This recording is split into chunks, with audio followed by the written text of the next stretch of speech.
గ్రామ పంచాయతీ సర్పంచ్ స్వతంత్ర అభ్యర్థిగా రావుల శ్రీహరి నల్గొండ జిల్లా నార్కట్పల్లి మండలం అమ్మనబోల్ గ్రామంలో స్వతంత్ర అభ్యర్థి ఇంటింటి ప్రచారం నిర్వహించారు.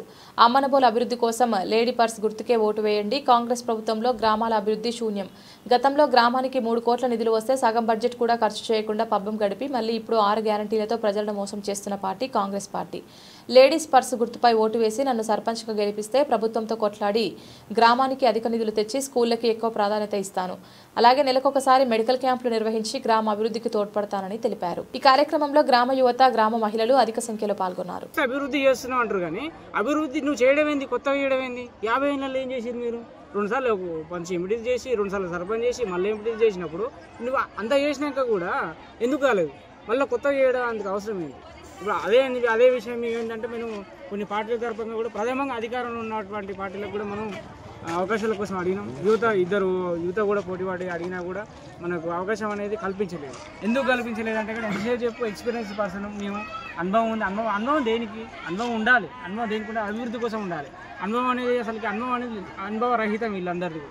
ఎందుకు అనుభవ రహితం అంటుందంటే మేము ఆర్టీఏ పెట్టినాం ఒక 6 months బ్యాక్ అండి. మనం పెట్టి 6 months back 1 year back RTA పెట్టినాం. 2 months టైం తీసుకొని మాకు నిధులన్నీ కూడా మాకు ఇచ్చారు. ఎవరు ఇచ్చారు? కన్సర్న్ ఆఫీసర్స్ ఎవరైతే మాకు సబ్మిట్ చేసారు. దాంట్లో ఏముంది, దాదాపు 3 కోట్ల పైచిలకు నిధులు వచ్చినాయి. అమౌంట్ వల్ల దాదాపు 6,000 మంది జనాభా 3,500 వరకు కూడా ఓటర్లు కలిగి ఉన్నాం కదా. ఇంత పెద్ద గ్రామ పంచాయతీ గూడాలతో కలిపి ఏం జరిగింది? 3 కోట్ల అభివృద్ధి ఏడుంది? పోదాం ఇదే మీడియాని పట్టుకొని మనందరం కూడా బాగా తిరుగుదాం. మరి వాళ్ళు వస్తారా లేకపోతే చూపిద్దామంటారా ఏంటనే తర్వాత ముచ్చట.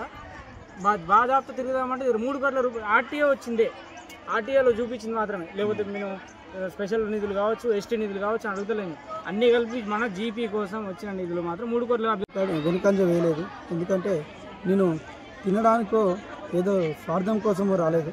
నిస్వార్థంతో నా ఊరి డెవలప్మెంట్ కోసం అని నేను ముందుకు రావడం జరిగింది.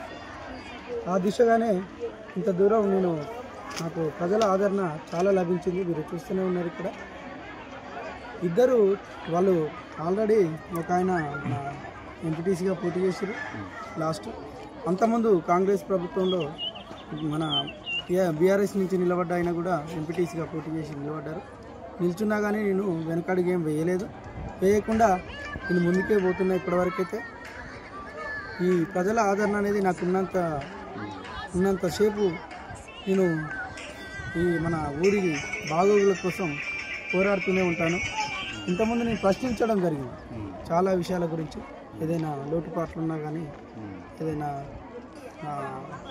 మన నల్లైన విషయంలో కూడా అక్రమాలు జరుగుతుంటే దాన్ని కూడా ప్రశ్నించడం జరిగిన తర్వాత మనం ఎప్పుడు ప్రశ్నించే సైడ్ ఉంటే పనులు అవుతలేవు.